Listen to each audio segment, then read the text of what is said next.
श्रवण जी, मैं आपके पास आऊंगा। अपने को अनम्यूट करिए। आपने सभी पैनलिस्टों को सुना।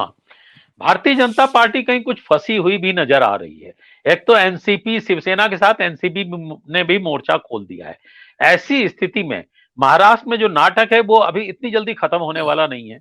और 10-15 दिन तक सस्टेन करना बागियों को, ये मुश्किल काम नहीं है, बड़ी चुनौती है जी। देखिए, मैं सबको सुना, बहुत काफी जानकारी है। जब साथियों ने कहा उसके बारे में, मैं तीन तरीके से पूरे घटनाक्रम को देख रहा हूँ। एक तो तरीका ये है कि जो सोच रहा हूँ मैं कि ये लोग वापस नहीं आएंगे अभी। एक लंबे समय तक हो सकता है कि ये लोग ना आ पाए वहां से, गुवाहाटी से मुंबई। उसका कारण ये है कि काफी इन लोगों के खिलाफ माहौल बन गया है यहाँ। ये बहुत ही अनएक्सपेक्टेडली हुआ है कि उद्धव के समर्थन में लगभग पूरा बम्बई खड़ा हो गया है। मतलब मैं जो रिएक्शन पढ़ रहा हूँ बॉम्बे में जनमानस की, वो शायद उद्धव ने भी कल्पना नहीं की होगी कि ये समर्थन शिवसेना के प्रति नहीं है, वो उद्धव के प्रति है। तो ये एंटिसिपेट नहीं किया होगा जो बागी लोग हैं उन्होंने कि इस तरह का पब्लिक रिस्पांस उद्धव की इमेज के पक्ष में संगठित हो जाएगा। और उनको जो एकनाथ शिंदे ने जो किया है या रिबेल्स ने जो किया है, उसकी इतनी भर्त्सना होगी सार्वजनिक रूप से। दूसरा ये कि दो चीजें अभी हुई है। एक तो पवार साहब और उद्धव ठाकरे की बातचीत चल रही है उनके यहाँ, और संजय राउत ने वो पवार साहब के यहाँ से निकल के एक जो बयान दिया कि अब हमारी पूरी तैयारी है, आप आइए, अब आपसे कोई बात नहीं होगी और समय निकल चुका है। ये पूरा का पूरा ये बताता है कि अब शक्ति परीक्षण जो है विधानसभा में नहीं होगा, ये सड़कों पर होगा। और जो रिबेल्स हैं वो इसको सस्टेन नहीं कर पाएंगे। वो चाहे जितनी बड़ी ताकत हो उनकी, चाहे 50 हो या 60 हो। एकनाथ शिंदे ने अभी बयान ये दिया है कि उनके कहे को गलत समझा गया कि कोई बड़ी ताकत हमारे साथ है। उनका कहना है कि हम जिस बड़ी ताकत का जिक्र कर रहे थे वो तो हम बाला साहब की बात कर रहे थे कि बाला साहब की ताकत हमारे साथ है। तो क्योंकि इसमें देखिए, पूरे पूरे मामले में जो भारतीय जनता पार्टी का सबसे बड़ा नुकसान जो हो रहा है वो ये हो रहा है कि महाराष्ट्र में पूरा विपक्ष एक हो गया है। एनसीपी और कांग्रेस और उद्धव ठाकरे की जो पूरी ताकत है, मतलब एमवीए जितनी ताकतवर पहले नहीं थी इस विद्रोह के पहले, उससे ज्यादा ताकतवर अब विद्रोह के बाद हो गई है। ये सब लोग मिलके अब ये इनका मुकाबला करना चाहते हैं बागियों का। दूसरा ये है कि इसका जो इको है, इसकी प्रतिध्वनि जो है राष्ट्रीय स्तर पर भी सुनाई देगी। ये महाराष्ट्र में जो घटनाक्रम हो रहा है, जो विपक्ष एकता जो नजर आ रही है, पवार साहब जिस तरह से नेतृत्व कर रहे हैं अभी सारी चीजों का, उसमें ये हुआ है कि मतलब शिवसेना का इतना कॉन्फिडेंस पवार साहब में पहले कभी व्यक्त नहीं हुआ कि वो संजय राउत कहें पब्लिकली कि वो भीष्म पितामह है। उनको कैसे यूनियन मिनिस्टर ने धमकी दी है। तो ये जो कॉन्फ्रंटेशन है स्टेट ऑफ महाराष्ट्र और केंद्र के बीच में हो गया है, और उसमें जो सबसे बड़ी लूजर है वो भारतीय जनता पार्टी होगी लॉन्ग रन में। अभी मुझे नहीं लगता कि विधानसभा में कोई सरकार बनेगी, कोई सरकार चल पाएगी। डिप्टी स्पीकर ने कुछ लोगों को डिस्क्वालीफाई किया है। एक खबर के हिसाब से तो 12 लोगों को किया है और 4 को और कर रहे हैं। पर ये सुप्रीम कोर्ट में जाएगा पूरा मामला, इलेक्शन कमीशन में जाएगा, लीगल बैटल चलेगी, ये सब चलेगी। इसमें जो नुकसान होने वाला है वो शिवसेना के जो बागी लोग हैं उनका सबसे ज्यादा नुकसान होने वाला, शिवसेना का नहीं होगा। उद्धव ठाकरे ने तो ये कहा है कि वर्षा छोड़ दी, मोह छोड़ दिया, पर जिद नहीं छोड़ी है मैंने।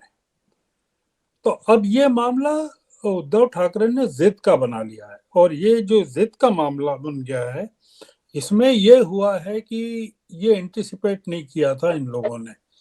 उद्धव ठाकरे की जो छवि है। मैं 2 दिन पहले जो डिबेट हुई थी उसमें जो मेरा असेसमेंट था, मैं उसको मतलब मैं वापस लेना चाहता हूँ कि बहुत ही कैलकुलेटेड तरीके से, और आज भी उद्धव ठाकरे जो कह रहे हैं और अभी भी जो बात कर रहे हैं, वो एक ऐसे नेता के तौर पे कर रहे हैं जिसकी इमेज को महाराष्ट्र में काफी बूस्ट मिला है। और जो शिवसेना है उसके जो सैनिक हैं वो इमोशनली सरचार्ज हैं। जैसे कि उद्धव ठाकरे ने कहा कि आप आइए, बागियों से आइए, आप मेरे शिवसेना के बिल्ले बगैर या आइडेंटिटी के बगैर कैसे घूमते हैं मुझे बताइए। या उनका ये कहना है कि बगैर उद्धव ठाकरे की छाप के आप महाराष्ट्र में कैसे काम करते हैं, जरा आके बताइए। तो ये जो पूरा का पूरा घटनाक्रम है, मैं इसको विपक्ष के लिहाज से और शिवसेना के लिहाज से लॉन्ग टर्म में काफी पॉजिटिव मानता हूँ। शॉर्ट टर्म में मैं ये मानता हूँ कि वायलेंस की संभावनाएं हैं, क्योंकि स्टेट पुलिस अगर इनको प्रोटेक्ट नहीं करेगी विधायकों को, अभी महाराष्ट्र में खासकर बॉम्बे में अलर्ट हो गया पुलिस का पूरे महाराष्ट्र में वायलेंस के मद्देनजर जो ताज़ा खबरें हैं, तो वो काफ़ी चौंकाने वाली है कि वायलेंस होता है, राज्यपाल राष्ट्रपति शासन की सिफारिश करते हैं, विधानसभा भंग करते हैं, वो कई चीजें जो हैं उसकी अब शिवसेना को या उद्धव ठाकरे को चिंता नहीं है।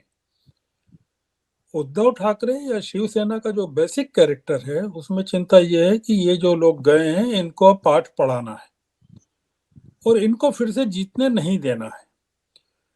आपने देखा होगा कि बंगाल में तृणमूल कांग्रेस से जो लोग गए थे, काफी लोग गए थे, वो क्यों गए थे? मध्य प्रदेश का इन्होंने जिक्र किया, विकास जैन ने, इन्होंने ये नहीं बताया कि सिंधिया के साथ जितने लोग गए थे उनमें से सारे के सारे लोग उपचुनाव नहीं जीत पाए, बावजूद इसके कि शिवराज सिंह वहां हुकूमत में थे। 12-13 लोग चुनाव हार गए वहां जो सिंधिया समर्थक थे, उनको फिर मंडलों में, बोर्डों में और तमाम जगह उनको लेना पड़ा। तो ये जो लोग हैं, जितने लोग अभी बागी हैं, 2.5 साल बाद अपेक्षित है चुनाव, पूरा मामला 2.5 साल का है। इसमें लोकसभा में भारतीय जनता पार्टी को काफी नुकसान उठाना पड़ सकता है, और विधानसभा के जब भी चुनाव होंगे बहुत मुश्किल है रिबेल्स के लिए। जो नारायण राणे कुछ नहीं कर पाए, छगन भुजबल कुछ नहीं कर पाए, तो मुझे नहीं लगता कि एकनाथ शिंदे की कोई ऐसी ताकत है आइडियोलॉजिकली। वो अभी भी बाला साहब का ही नाम लेकर अपने आप को शिव सैनिक बताने की कोशिश कर रहे हैं। ये एक, मैं ये मानता हूं कि जो चल रहा था महाराष्ट्र में कि ये सरकार तो 6 महीने भी नहीं चल पाएगी, इतनी सारी कोशिशें फडणवीस ने की, बीजेपी ने की, उसके बाद भी ये 2.5 साल चला पाए। 2.5 साल का जो पीरियड है वो कम नहीं होता है। तो ये जो हैंडलिंग है, ये इसमें जो हरजिंदर जी भी कह रहे थे कि, और भी लोग कह रहे हैं कि उद्धव ठाकरे की हैंडलिंग वो समझ नहीं पाए, कर नहीं रहे हैं, अभी भी कुछ नहीं कर रहे हैं।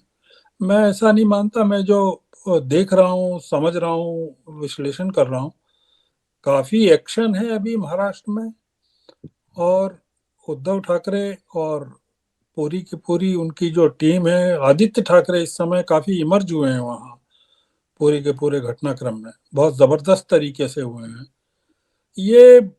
ये लोग लंबे समय तक नहीं आएंगे अगर इस तरह की महाराष्ट्र में स्थिति होती है। जो रिबेल्स हैं गुवाहाटी छोड़ नहीं पाएंगे। अभी बीच में खबर आई थी कि एकनाथ शिंदे रवाना हो गए यहाँ से, गुवाहाटी से, पर बाद में पता चला वो किसी मंदिर में दर्शन के लिए गए।